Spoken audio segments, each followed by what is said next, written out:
Guys, Telangana free bus లాభమా నష్టమా? అందరూ ఆర్టీసీ ఎప్పుడు నష్టాల్లో ఉంటుంది, ఇప్పుడు ఫ్రీ బస్ విధానాన్ని అమలు చేస్తే ఇంకా నష్టాల్లోకి వెళ్ళిపోతుందని అనుకుంటారు. కానీ ఇక్కడ అలా జరగదు. ఎందుకంటే తెలంగాణలో జీరో టికెట్ విధానాన్ని అమలు చేస్తున్నారు.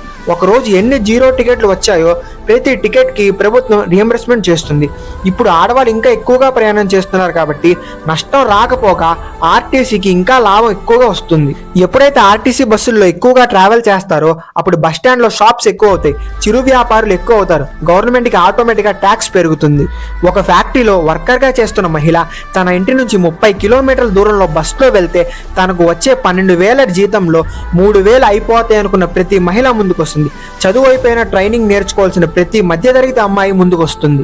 ఎప్పుడైతే ఆడవాళ్ళు ఇలా ముందుకు వస్తారో ఆటోమేటిక్గా రాష్ట్రం డెవలప్ అవుతుంది, జీడిపి పెరుగుతుంది.